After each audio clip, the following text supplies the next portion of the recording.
Amigos do Nunca Normal, muito bem-vindos. Hoje, para um programa sensacional, nós vamos falar de um negócio, de um business e de uma paixão simultaneamente.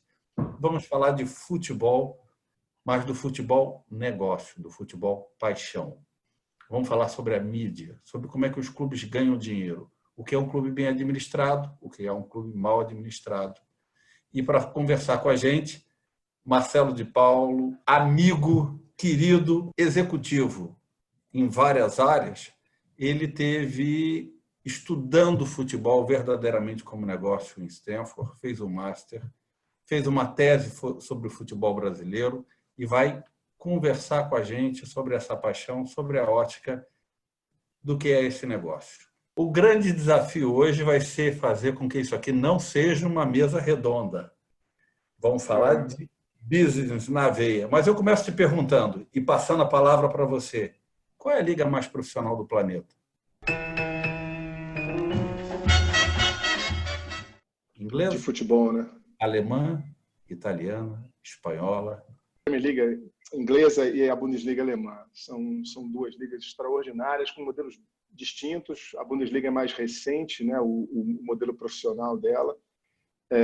Os times ingleses são todos privados. Os times da Bundesliga tinham limitação, colocaram uma limitação, que era uma coisa até que o mercado internacional tinha dúvida se a liga ia ser tão profissional, ainda tendo os sócios com pelo menos 50% do equity dos clubes. E a cultura alemã é extraordinária, eles conseguiram fazer isso.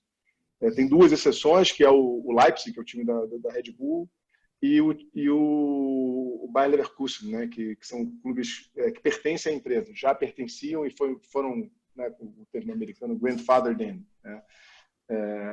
O Leipzig,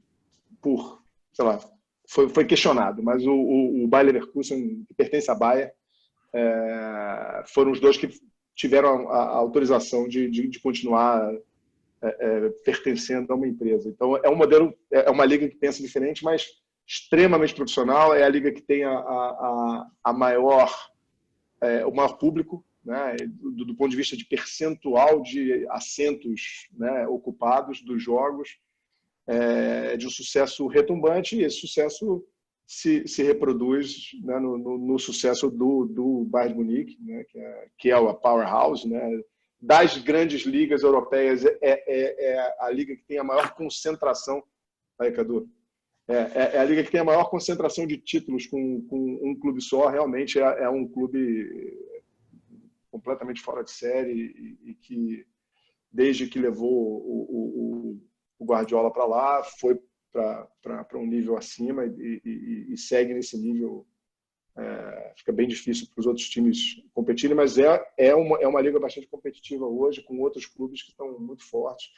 O Borussia Dortmund, que investe muito em categoria de base, em jogadores jovens. O Renier, que saiu do Flamengo, foi para o Real Madrid, acabou de assinar com o Borussia. Então, tem outros clubes lá que têm chance de ter relevância no cenário europeu. Mas eu ficaria na dúvida. Hoje, a Premier League é uma liga mais rica, né? Os clubes fazem mais dinheiro, né? Então, por esse critério, do ponto de vista de negócio, seria a Premier League. Italianos e espanhóis baixaram. A Itália teve uma crise muito grande, né? Acho que desde a década de 90 aconteceu um pouco uma crise da própria Itália. Você tem o crescimento da Premier League esvaziou a capacidade que os clubes italianos tinham de atrair atletas. A Itália também teve uma certa entre-safra de grandes jogadores, desde o Baggio, que não tem um grande craque, o Pirlo, eu diria que foi o grande nome do futebol italiano pós-Baggio, mas é um cara meio de campo, não é um homem de frente, assim, não faz tanta diferença, especialmente em grandes competições. Um cracaço, mas o futebol italiano hoje, no cenário europeu, está praticamente limitado aos Juventus, né? Então, os outros clubes estão ficando atrás, especialmente dos clubes dos dois grandes espanhóis e dos ingleses, do Bayern de Munique e do PSG, que tem um nível de investimento extraordinário. Bom, você não falou da França, né? A França não era um campeonato no mesmo nível, os times franceses não chegavam tanto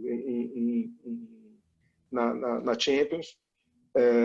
Tradicionalmente, o clube mais forte sempre foi o Bordeaux, né? Era o clube que tinha a formação.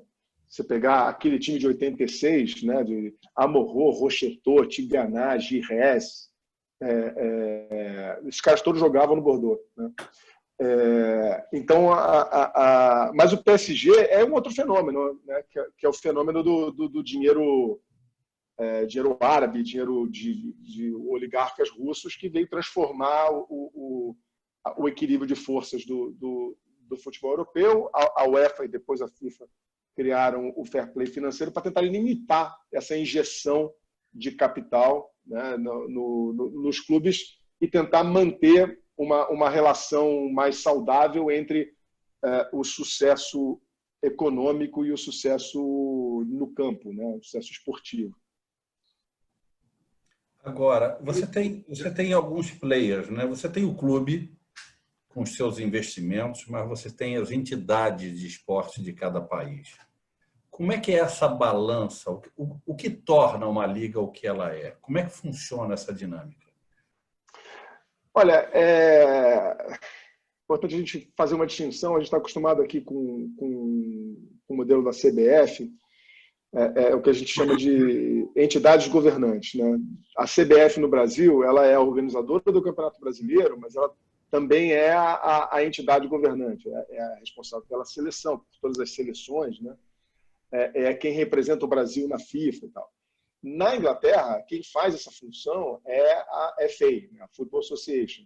E quem organiza o campeonato é a Premier League, que é uma entidade privada que pertence aos clubes. Então, você teve o que eles chamam de breakaway, né? Em 92, você tinha uma outra entidade, né, que organizava o campeonato, e por briga dessa entidade com a FA, os clubes acabaram recebendo o apoio da FA para criar uma liga independente, né, que existe, não no modelo americano, que a liga americana não tem acesso a descenso, né? Os clubes que fazem parte da liga são os únicos que podem jogar. O cara pode perder todos os jogos no ano seguinte ele joga de novo. E a Premier League, apesar de ser uma liga independente, ela tem acesso a descenso. Então, o time que hoje está na Premier League pode ir para Championship, que eles chamam a segunda divisão, e assim por diante. Inclusive, a Premier League não é só os clubes de primeira divisão, acho que são os 40 maiores clubes que fazem parte da Premier League, mas os 20 maiores disputam o campeonato de primeira divisão. Não tenho certeza desses números, mas é por falta disso. Mas aí o que acontece? Quando você tem clubes que são administrados profissionalmente, uma liga que é administrada profissionalmente, você consegue construir a propriedade, entendeu? Os clubes ficam melhores, os jogos ficam melhores, o campeonato fica melhor. A Inglaterra tem uma vantagem extraordinária, como ela um dia foi Império Britânico, você tem muitos países do mundo afora que não só falam inglês, como as pessoas torcem para os times ingleses. Na Índia, em Singapura, em Hong Kong e tal, os caras torcem para o Manchester United, para o Liverpool e tal.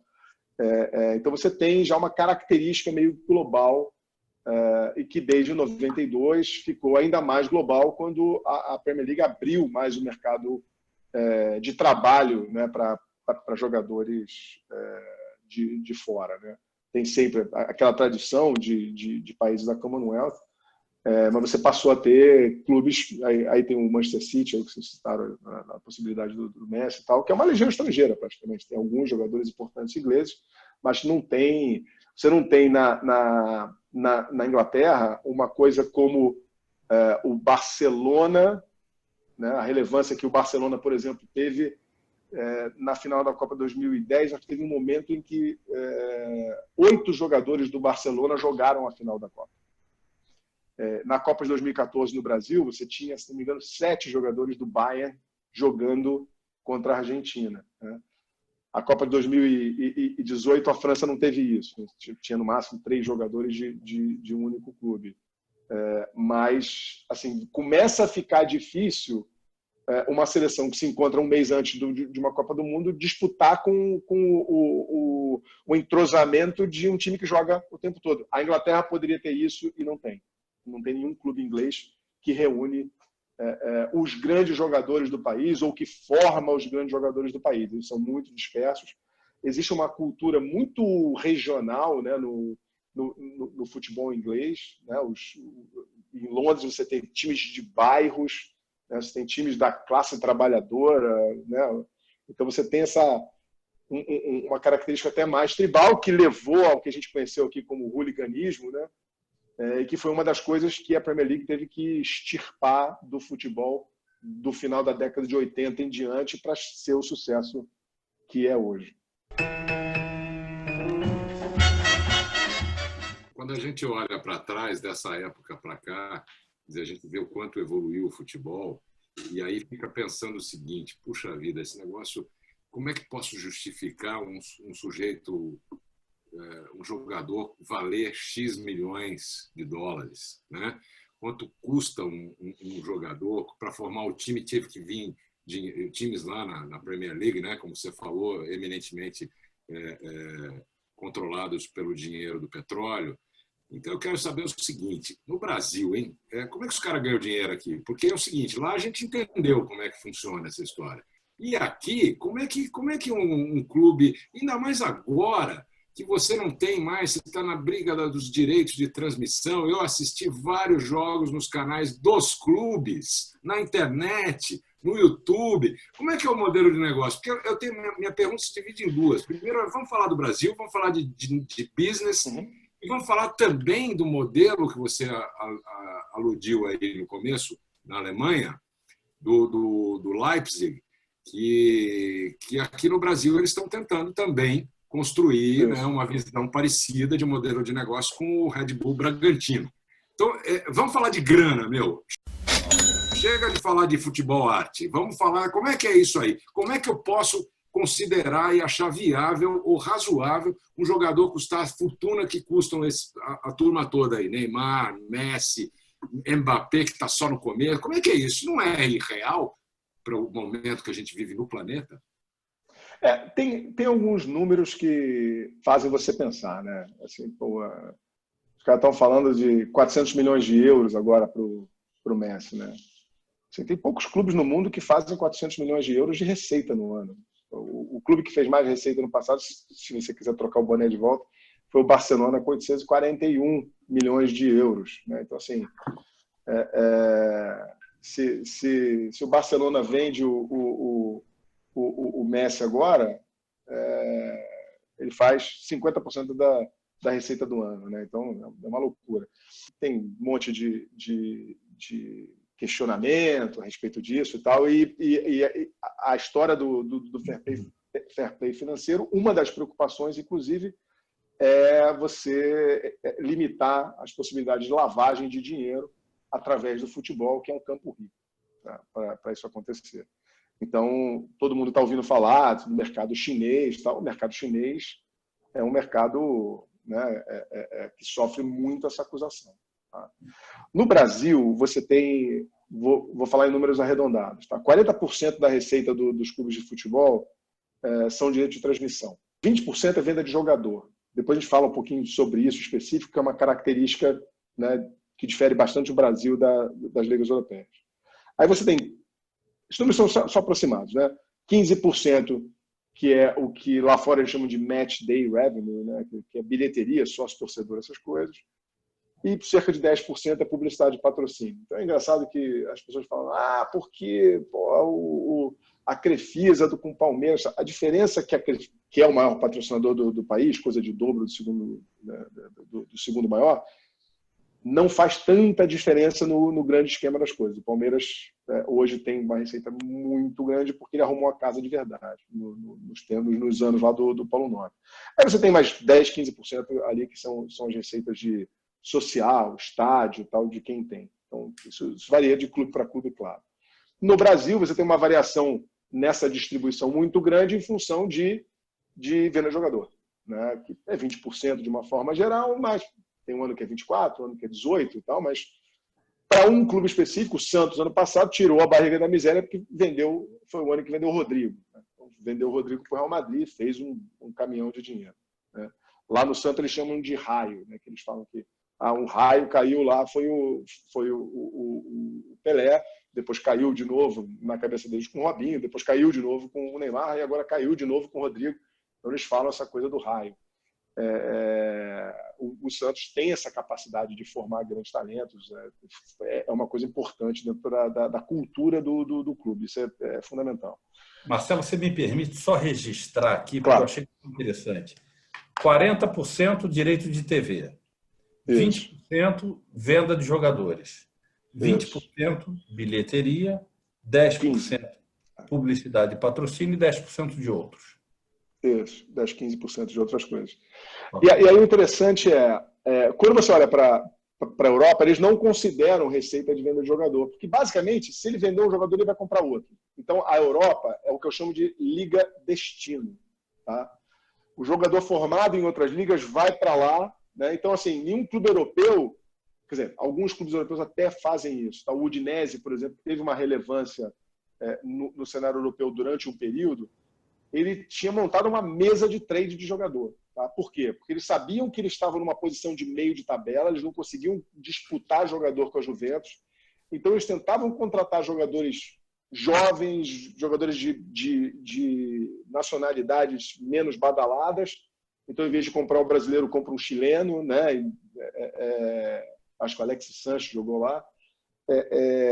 E aí, depois, na hora que o Barcelona bate na porta, vai levar o cara, ele vende. Ele não fica tentando segurar o cara, porque fala, eu não tenho bala na agulha para fazer isso. Então, alguns clubes fazem isso muito bem feito na Europa, mas é pouco, não é os que figuram lá no topo da tabela, tendem, de ranking de receita, tendem a ser os que têm as maiores torcidas, são os clubes que participam das ligas mais ricas, você tem uma certa predominância de clubes ingleses. Então, entre os 20 maiores está, por exemplo, o West Ham, entendeu? Que aqui a gente não sabe nem muito bem o que é, mas é porque tem muito torcedor, está na liga mais rica. E também tem os clubes que vão muito bem nas competições europeias, o que gera uma receita de premiação e de direito de transmissão extraordinário. Né? Então, o Atlético de Madrid chega lá na semifinal da Champions League, pimba, ganhou a bolada. Né? Então, e aí, essa que é a variação. Já no Brasil, como o Brasil é uma liga intermediária, né? Porque o Brasil consegue contratar jogador da Colômbia, do Paraguai, do Uruguai, tal. Tem vários jogadores, né, importantes no Campeonato Brasileiro hoje de outros países. Tem até, né, japonês jogando no Botafogo. O que acontece? Você tem alguma capacidade de atração, mas o Brasil é mais uma liga de origem do que uma liga de destino. Né? Então, ela é meio intermediária. E tem outras ligas que são ligas assim, aparecer um cara bom, o cara vai embora. Entendeu? Ele vai embora rápido, como o Brasil um dia já foi. Né? Então, essa que é a grande diferença. Exporta mais do que a gente já exportou? Como é que é essa relação de venda para o exterior? Não, o Brasil ainda exporta muito mais. A importação grande brasileira é de jogador voltando no final de carreira. É o Daniel Alves. Né? Então, a Liga Brasileira vira uma liga de veterano, né? Que fica muito pouco atrativa. Tanto é que quando tem jogo de manhã, os caras não andam. A gente vende mais hoje ou se a gente já vendeu mais jogador para o exterior no passado? Eu acho que, eu não tenho esse número exato, tá? Mas a gente já teve mais exportação. E eu vou te dizer por quê.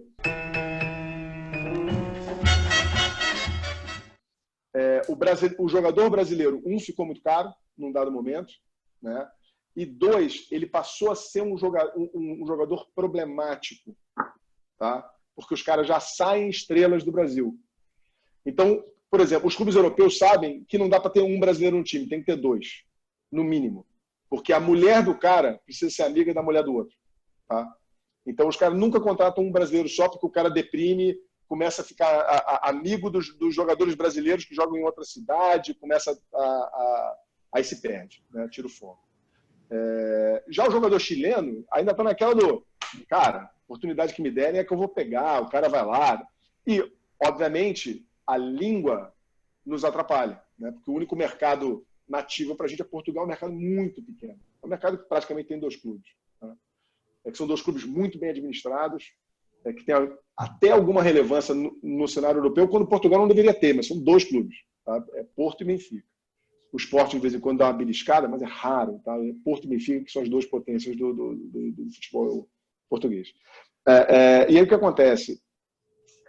O jogador brasileiro ainda assim, se você comparar até o nível educacional e tal, são jogadores que acabam causando problema. Tem dificuldade com frio, tem dificuldade com a ética de trabalho que você tem em várias ligas, em vários países. Então, isso é o tipo da coisa que acabou tirando um pouquinho o poder exportador do futebol brasileiro. Mas se você pegar no volume, número de jogadores, tem um jogador brasileiro indo para a Coreia, para Vietnã, então, assim, acaba... a marca do futebol brasileiro ainda é muito forte, né? Então o Brasil ainda exporta muita gente, ainda sai muito jogador daqui ou para ficar milionário, né? Nos Emirados Árabes, na Arábia Saudita e tal, ou na China, né? Não, brasileiro é complicado mesmo, já entendemos. Mas me diga uma coisa. Quero saber o seguinte: como é que desfaz esse nó da questão das transmissões, essa briga da Globo, o YouTube, os clubes? É disso que eu quero saber. Eu estou interessadíssimo nesse negócio. Mas antes disso, Cadu, só para a gente não perder o fio da meada com uma coisa que o Depa falou, eu acho que, assim, pelo que eu estou entendendo, e eu traço esse paralelo, eu acho que no final das contas, as ligas que têm maior sucesso, ou que os clubes têm maior sucesso, também está muito ligado ao tamanho da economia, porque você vê a Inglaterra e a Alemanha na Europa são as economias que estão crescendo, enquanto que você pega a Itália, a Espanha, elas estão vivendo uma crise, Portugal é pequeno, como você ficaram falou. Ficaram para trás por causa disso. Então, eu acho que tem uma ligação aí muito clara entre o poderio econômico, porque o futebol virou um grande negócio. Né? Essa coisa da economia. O mercado brasileiro era um mercado super exportador. Tá? E aí, de repente, a gente viveu aqueles anos de 2006 até 2010, aqui de boom de commodities, que o real valorizou, a economia cresceu e os clubes deram uma arrumada. Porque em 2003 você começa os pontos corridos, alguns clubes começaram a arrumar a casa. E aí você começou a ter poder de fogo de trazer os caras de volta. E aí, na época, eu até comentei, o Campeonato Brasileiro era o campeonato mais equilibrado do mundo. Por quê? Porque os bons times, no final do campeonato, vendiam todo mundo. Né? Os bons jogadores iam todos embora. Então, meio que começava do zero. Você não conseguia fazer uma dinastia. Né? Um clube não ganhava vários campeonatos seguidos. Era o draft brasileiro. Era meio que um draft, que equilibra tudo de novo. Você embaralha e dá as cartas de novo. Entendeu? Todo ano era assim. De repente, esse duto formador de novos atletas, então o clube que ia bem era o clube que sabia repor peças. Né? O cara que foi embora, eu já consigo ou contratar, ou trago da base e já vou trabalhando o cara que vai ficar no lugar. Quando você tem essas grandes estrelas voltando para o futebol brasileiro, você meio entope esse duto. Essa é uma das razões pelas quais o Brasil, na minha opinião, perdeu competitividade no nível internacional de seleções. Tá? Porque você tem essa exportação frenética de jogadores, vai até aquela época em que a gente ganhou a Copa 2012, o grande nome seria o Robinho. Tem até um grande executivo de uma empresa ligada ao esporte que falou para mim, cara, o que ferrou o futebol brasileiro foi Madrid. Você tem aquele momento com Ronaldo, Roberto Carlos, Beckham, tal, os caras, né? Até o Neymar, você ficou com um certo hiato, né, de jogadores brasileiros tendo essa relevância, esse protagonismo. Agora você tem alguns jogadores, mas você não tem o que você já teve no passado, você formar uma seleção como a de 2002, que entrava em campo com o Rivaldo, Ronaldo, Ronaldinho, Roberto Carlos, Cafu e tal, que eram estrelas nos principais clubes, capitão de time e tal, dos principais clubes da Europa. O Brasil perdeu essa relevância. Você tem hoje o Felipe Coutinho, que é reserva no Bayern de Munique. Né? É um timaço, um baita jogador, não está sendo tão bem aproveitado nas suas características. Teve um tempo muito bom no Liverpool, mas não é um cara hoje que é ponta. Você tem o Neymar e mais meia dúzia de jogadores brasileiros. É mais difícil, né? Então, assim, mas tudo tem a ver com a economia, sim. Agora, respondendo o que o Cadu perguntou sobre transmissão. Você tinha um cenário no Brasil muito característico, né?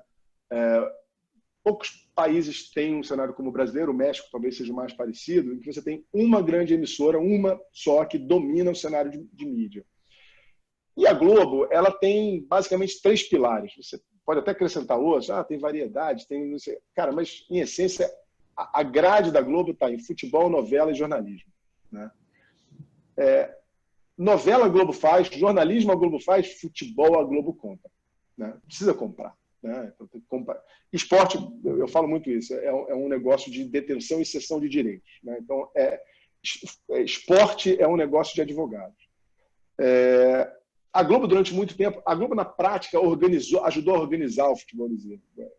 Antigamente, você fazia transmissão de jogo como você faz transmissão de rádio. O cara vai lá, entra na cabine e transmite o jogo. Antigamente era assim.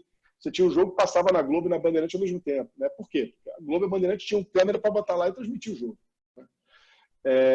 E o primeiro campeonato que teve direito de transmissão organizado dessa forma foi o de 87, da Copa União. Mais uma vez, você saindo um pouquinho da entidade governante, né? Foi criado o Clube dos 13 e organizaram isso. A Globo falou, cara, eu ajudo vocês a organizar isso. Daí em diante você tem os direitos de transmissão no Brasil.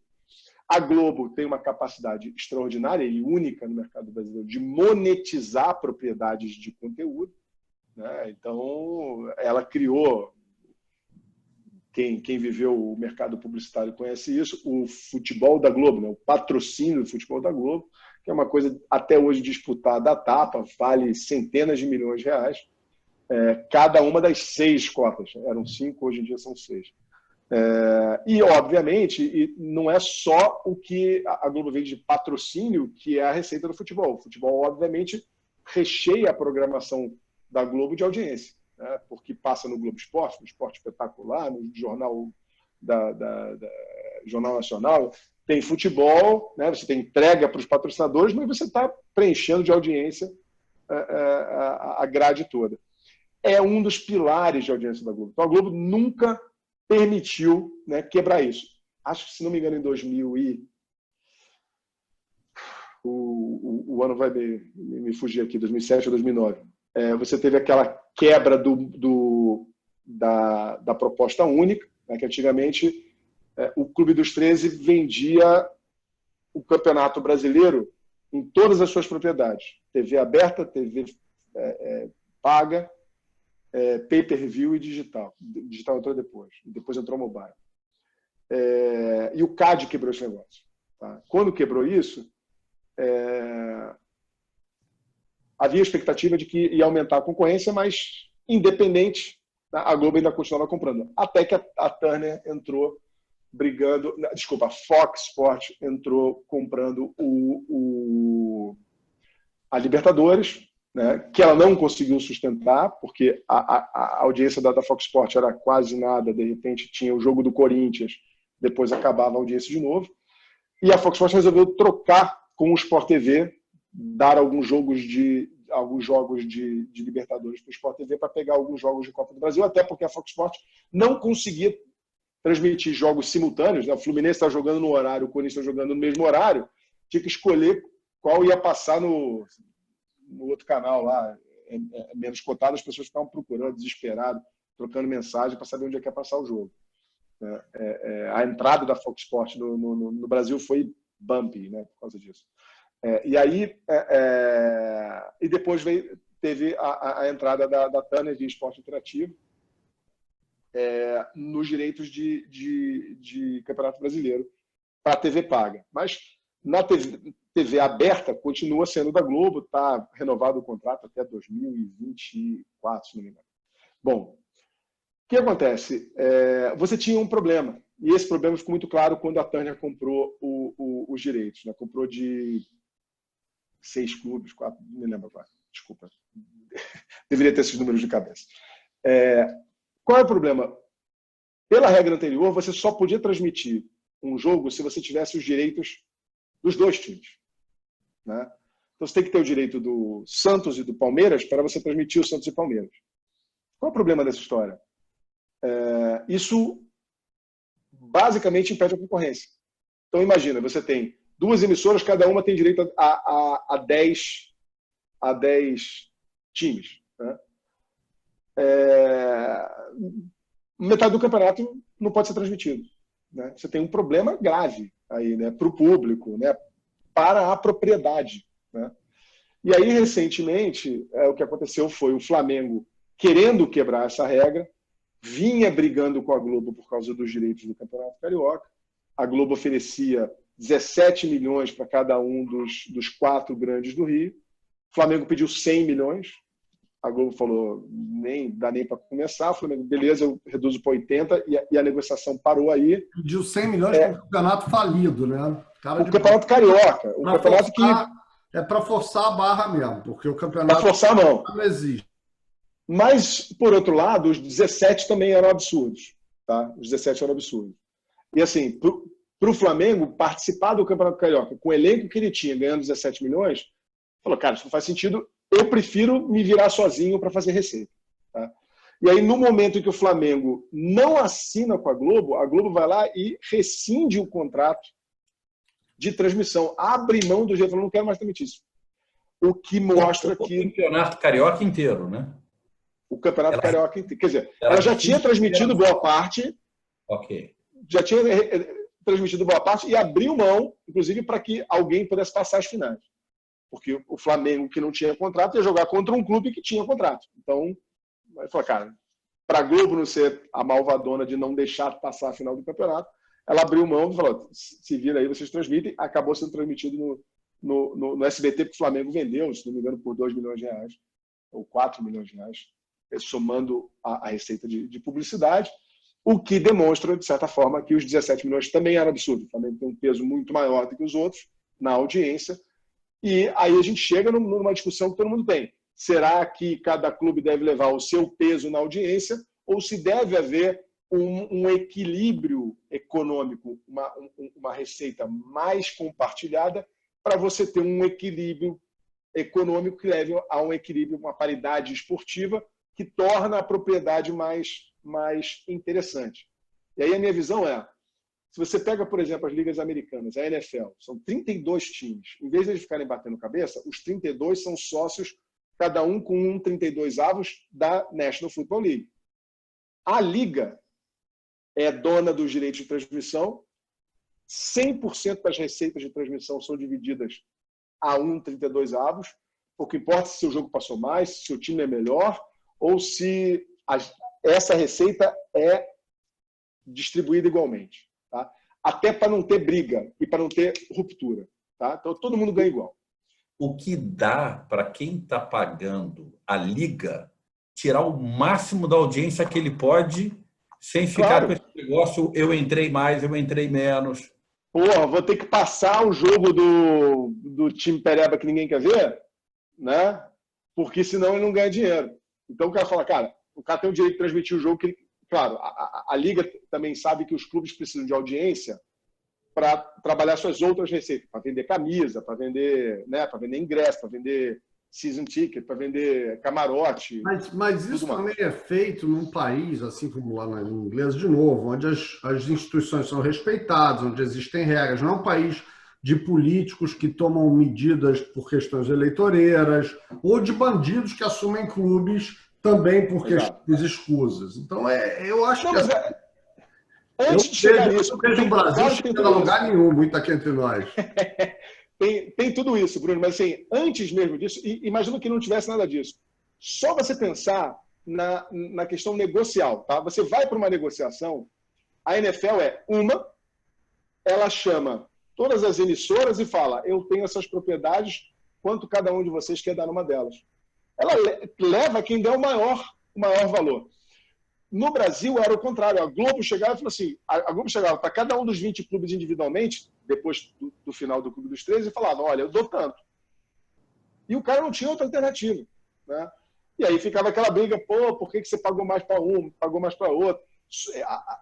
A Globo e patrocinadores, como o Banrisul, por exemplo, que patrocina os dois clubes do Rio Grande do Sul, né, de Porto Alegre, tinham cuidado e falaram o seguinte, olha, entre Inter e Grêmio, entre Cruzeiro e Atlético Mineiro, não pode ter diferença.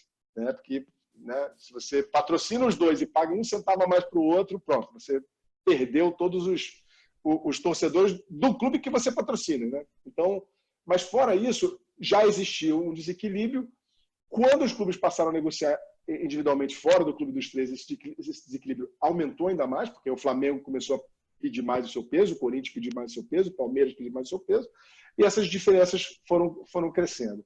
O que você está vendo hoje? Você tem um cenário que, historicamente, são entidades que não são empresariais, elas são associações civis sem fins lucrativos, atoladas de dívida. Você tem um cenário em que muitos devem muito dinheiro de imposto. As dívidas com o governo já foram renegociadas em 3 refis e depois o Profut. O Profut pegou todas as dívidas com o governo federal e escalonou para 15 ou 20 anos. Então, assim, esse último sopão eu chamo de último porque eu não vejo, ainda mais na condição econômica que o Brasil está, com pandemia e tal, qualquer espaço para mais alguma ajuda para clube de futebol. Tá? Então, o Bolsonaro hoje está falando, cara, eu vou dar 300 de auxílio até o final do ano, vou dar 200. Não vai ter 2 bilhões para dar para clube de futebol. Esquece, isso não vai acontecer mais no Brasil. Tá? Não tem mais esse dinheiro. Então, você está... E, obviamente, você tem regras hoje que punem os clubes que atrasam o salário, você pune os clubes que não cumprem seus compromissos financeiros na tabela. Né? Então, esse tipo de coisa, o Cruzeiro começou penalizado na Série B, por não cumprir compromissos.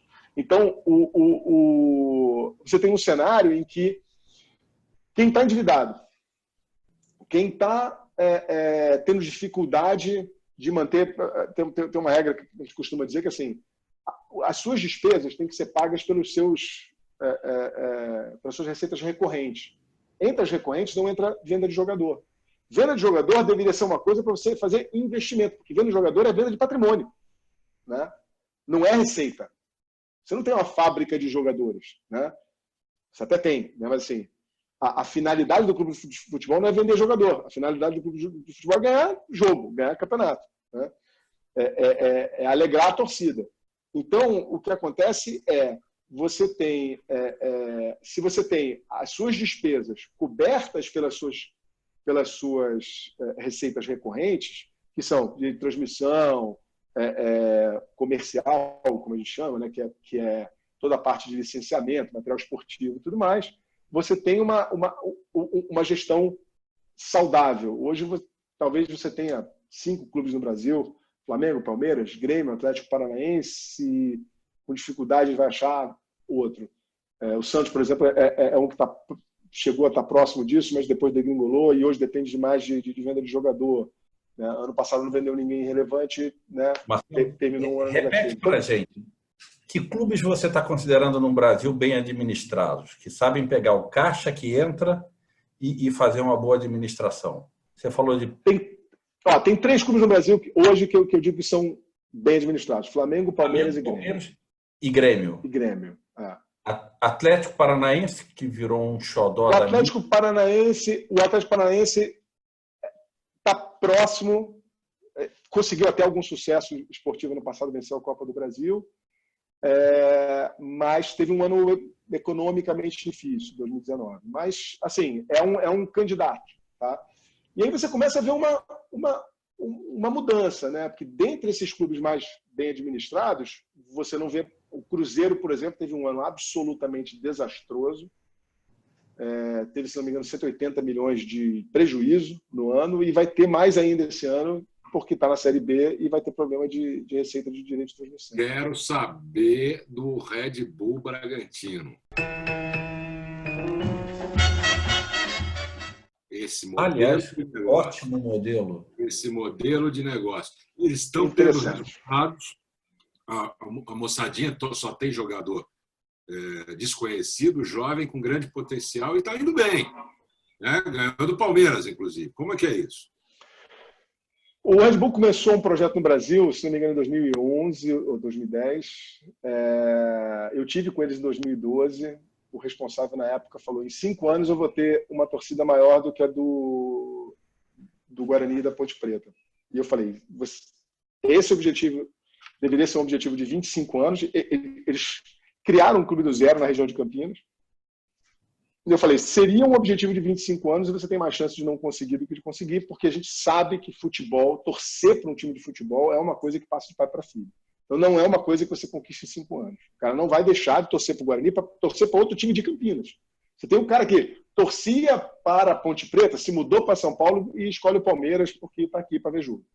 Mas o cara não vai torcer para o outro time de Campinas, pelo amor de Deus. Não, mas espera aí, o Red Bull tem Bragança Paulista, não está em Campinas. Calma. Ele começou, o Red Bull Brasil começou em Campinas. Tá? Ah, sim. E aí eu falei uma coisa para eles na época. Falei, olha, o que vai acontecer? Vocês, qual era a lógica deles? O investimento que eles tinham no time era um investimento de verba de marketing. Então eles falaram, ó, eu não estou aqui, eu não preciso vender jogador, nada disso. Pagava salário de jogador com verba de marketing. Então eu falei, cara, esses jogadores, eu vou segurar esses jogadores até chegar na Série A. Eu falei, você vai segurar esses jogadores até você chegar na Série B, na segunda divisão. Por quê? Na hora que você subir para a primeira, os caras que estiverem jogando bem vão para o Corinthians, vão para o Botafogo, vão para qualquer outro lugar, porque eles serão convidados e aí você está mexendo com o sonho do jogador. Tá? Ele vai com a roupa do corpo para o Corinthians. O que aconteceu foi, o primeiro campeonato que o Red Bull Brasil foi disputar na primeira divisão do Campeonato Paulista, na 1A, eles não tinham time para entrar em campo no começo do campeonato. Eles tiveram que fazer quase um catacata. Tá? Exatamente por causa disso. Tá? Por quê? Porque ao longo dos anos, na caminhada deles para chegar na prisão, eles tiveram que desenvolver qual competência? A de manter o time, manter aqueles jogadores. Foram com jogadores de série de segunda divisão desde a quinta. E aí foram ganhando. Demoraram um pouquinho mais para ganhar a segunda, e quando foram para a primeira, perdendo todos os jogadores. E eles não sabiam recompor elenco. Né? Então eles sofreram. Num dado momento, eles desistiram do projeto de ir por conta própria e resolveram comprar o Bragantino. Tá? Eu, desde do case que eu escrevi lá em Stanford, eu defendo a transformação dos clubes brasileiros em entidades privadas, entidades desmutualizadas, que deixar de ser associação, pode até continuar sendo sem fins lucrativos, mas você tem que ter um dono. Tá? Você tem que ter alguém responsável, né, com skin in the game, como a gente fala. Se o clube der prejuízo, o cara tem que comparecer com o patrimônio dele. Então vamos lá, o Bragantino é assim. O Bragantino é assim, quer dizer, o Bragantino pertence a uma empresa. Aí, Rogério, eu quero ouvir mais, porque esse modelo de negócio nenhum clube no Brasil fez. Eu quero ouvir, eu quero entender isso. Aliás, skin in the game, vamos para o popular. É ter o seu na reta. Tem, é isso aí. Exato. O Vitória da Bahia é um clube privado. Tá? Na minha visão, não tem um modelo de gestão que deveria, de governança e tal. Se não me engano, são 3 donos que compraram o clube quando estava na pior tal, e tocam o clube, mas nunca teve grande sucesso, chegou até a terceira divisão e tal, então não é um caso de sucesso. Você tem alguns clubes que passaram por etapas sendo clubes privados ou proxies de clubes privados. O Bahia já teve o investimento do Opportunity. Aí você tem aqueles grandes movimentos do Palmeiras com a Parmalat, do Vasco com o Nations Bank, do Corinthians com a Hicks & Mills e tal, e não deram certo. Aí teve aquela parceria do Corinthians lá com o Kia. A questão é a seguinte, nenhum desses modelos fez a cisão total do clube social. E essa é a coisa mais importante. Não adianta nada você criar uma empresa que está subordinada ao clube social. Porque, no final das contas, vai ter uma assembleia de natureza política que vai decidir os destinos do clube. Tá? E como é uma associação sem fins lucrativos, você não tem equity. Você não tem como chamar capital. Porque você não tem alguma coisa para dar em troca da entrada de capital. Então, o que você tem? Você tem mecenato, você tem doação, você tem empréstimo, você tem essas coisas que são formas de fazer o dinheiro entrar no clube, mas você não tem equity, você não tem investimento no patrimônio do clube. Assim, o modelo da Red Bull eu acho interessante, é uma empresa que é um modelo predominantemente usado no México. Os maiores clubes mexicanos são todos de empresas. Mas o que está para acontecer, e eu tenho até alguma relação, então não posso nem abrir muita informação sobre isso, é o que está acontecendo dentro do Botafogo, né? O Botafogo está passando por um processo de se transformar, fazer essa corte do cordão umbilical com a entidade social, né, para o clube, para a associação sem fins lucrativos, e virar uma empresa privada capitalizada, né, com investidores. O futebol chileno, pouca gente sabe disso no Brasil, mas o futebol chileno passou por isso em 2007. 3 clubes fizeram isso no primeiro momento, que foi a Universidade de Chile, a Laú, o Wanderers e o Colo-Colo, que é o maior clube do Chile, né, com 3 níveis de sucesso diferentes. Dá uma colorida aqui na história do Chile. Eu não sei se vocês tiveram a oportunidade de ver, na Amazon Prime tem uma série chilena que retrata a mudança do presidente da Federação de Futebol Chilena, chama El Presidente. Uma comédia que mostra, inclusive, o presidente da Conmebol, que era um argentino que eu esqueci o nome. Tá lá o João Avelange, o Ricardo Teixeira. É um negócio espetacular, é de chorar de rir. E o pior de tudo, é verdade. Tudo aquilo que está na série é verdade e aconteceu. Então, quem não... É fato real e é comédia, né? Então, esse é o mundo do futebol. Esse é o mundo do futebol. E eu acho que o futebol, como o Bruno falou, nunca vai ser nada muito diferente disso enquanto ele não for tratado como um negócio de respeito que ele é. Eu costumo dizer o seguinte, na legislação brasileira tem uma única alteração que eu faria que possibilitaria uma mudança quântica na estrutura e na gestão dos clubes, que é no Brasil, você não tem a figura da recuperação judicial para entidades sem fins lucrativos.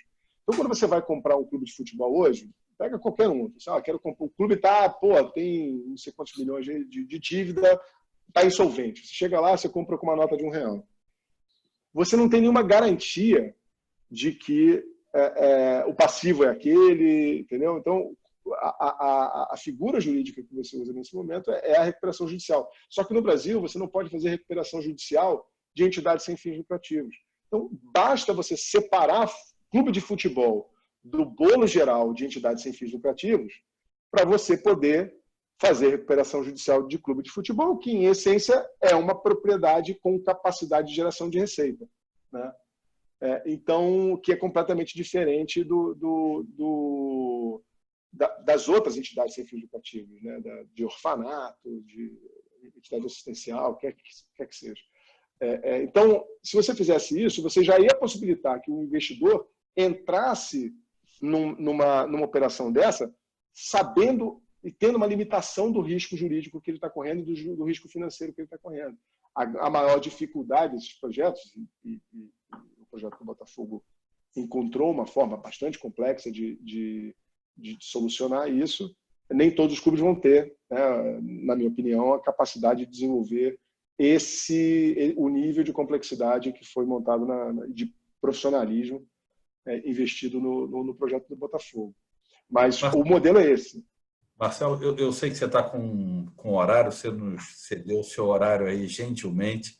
Eu quero fazer um agradecimento enorme, mas eu queria te fazer uma última pergunta, que é, na hora que você começa a ter 1, 2, e esses clubes começam a ter sucesso, você não vai ter todo mundo correndo atrás de um modelo único? Eu tenho para mim que sim. Tá? Eu acho que se, por exemplo, o projeto do Botafogo dá certo, eu acho que tem tudo para dar, a tendência é de outros clubes virem atrás, tá? E mais rápido, né? Porque o pioneiro é o que sofre mais, né? Quem vem depois tem a vantagem do caminho já seguido. E aí você vai ver uma série de clubes que estão ficando para trás, né? Como Fluminense, Cruzeiro, o Curitiba, né? São clubes que estão vendo rivais menos cotados, né? Com menos tradição e tal, e estão ficando para trás, né?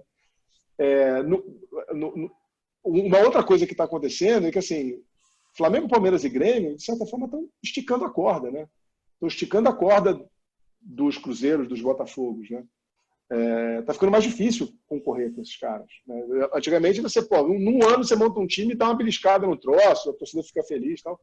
Cada vez está mais difícil chegar a competir com gente que tem as finanças organizadas. É que nem a Mercedes e o Lewis Hamilton na Fórmula 1, né? Pô, mesma coisa, tá difícil. Né? Mas se você olhar o que aconteceu lá, o que eu acho é que pode acontecer aqui é que acaba o produto, porque não existe um time sem o outro. No Brasil, as rivalidades é o que faz esses produtos acontecerem, né? Então, eu acho que assim é complicado esse negócio de você ir para um caminho, por exemplo, da bayernização ou da barcelonização do futebol brasileiro, porque esses campeonatos são campeonatos chatos de assistir, porque a gente já sabe quem vai ganhar. O brasileiro não gosta disso. Né? Então, por que a Premier League faz tanto sucesso? Porque ela tem 5, 6 clubes lá que têm chance de vitória. Então, isso é um outro ponto que deve ser analisado aí no futuro. Né? E mais, na Premier League, assim, existe a vida além do Z4, entendeu? Os estádios estão cheios porque o cara está disputando ali a Liga Europa. Então, são coisas que valem muito. Existem as rivalidades locais. E na Europa, na Inglaterra, o cara caiu, sei lá, o West Bromwich está na segunda divisão e continua com o estádio cheio. Quer dizer, não é uma desonra, tipo, nunca mais vou querer ver o jogo desse time. Mas o que eu acho é que assim, esse movimento de alguns grandes terem arrumado a casa e estarem esticando a corda, e de você ter pequenos que começam a tomar espaço, como é o caso do Atlético Paranaense, do Bahia, agora que está se organizando, do Red Bull, tal, começarem a tomar espaço de caras tradicionais grandes, como... E assim, o Corinthians, por exemplo, está descarrilando, entendeu? Está perdendo um pouquinho o rumo. Você olha a análise financeira do Corinthians, teve um ano horroroso, né? Tem o problema do Estado. Você tem uma série de outras questões, estamos chamando já aqui, Rogerinho, mas eu acho que assim, isso vai levar esses clubes que estão perdendo espaço a correr atrás e buscar uma alternativa. Se o Botafogo tiver sucesso no projeto, eu não tenho dúvida que vem uma onda de transformação. Ou seja, o futebol vai ficar mais interessante no Brasil, então? Vai. E essa questão que você perguntou, Cadu, Globo e YouTube, o YouTube não é player, não é um player de transmissão. Tá? Ele é um canal agnóstico, não vai entrar nesse jogo. O YouTube não vai, o Facebook não vai. Mas os clubes vão dar o canal, né? Eles colocam o seu canal aberto para quem quiser assistir, né? Hoje não existe nenhum clube brasileiro com a capacidade de monetização que uma Rede Globo tem. Então, se o cara romper com a Globo e resolver vender por conta própria, ele não vai conseguir fazer o dinheiro que a Globo pode gerar. Não que a Globo está pagando para ele, talvez ele consiga. No caso do Flamengo, no Campeonato Carioca, talvez o Flamengo conseguisse se ele tivesse vendido o campeonato todo. E tivesse tempo para trabalhar a propriedade. Mas tem um espaço também para empresas e profissionais que podem ajudar a profissionalizar a capacidade dos clubes de monetizar essas propriedades que estão subvalorizadas. Marcelo, deixa eu te agradecer, porque é fantástico. Futebol a gente não vai parar de falar nunca. Não para. De repente, de tempos em tempos, pode fazer uma mesa redonda aqui. Eu torço sempre, evidentemente, para que o meu Flamengo esteja lá em cima e eu numa mesa redonda, possa ficar na cabeceira. Só isso que eu quero. Mas te agradecendo e deixando esses dois... O negócio é o seguinte, eu estou indo embora também, o Marcelo tem que ir, eu só estou muito triste com uma coisa. Ninguém respondeu a minha pergunta, entendeu? O que eu fiz. Por que um jogador de futebol vale 400 milhões? Mas depois fica para a próxima. A gente conversa mais. Fica para a próxima. Não estou satisfeito, não tive resposta. Acho um absurdo, acho irreal, acho inflacionado, acho fora de propósito no mundo que a gente está vivendo um sujeito valer 400 milhões de dólares. Alguém precisa me explicar isso. Então, eu vou te explicar. É porque alguém acha. E é tão simples quanto isso. E tem a disponibilidade de pagar. Marcelo, um grande abraço. Valeu. Nos ouvindo. Um abraço maior ainda. Assina o canal, amassa o like e vamos lá.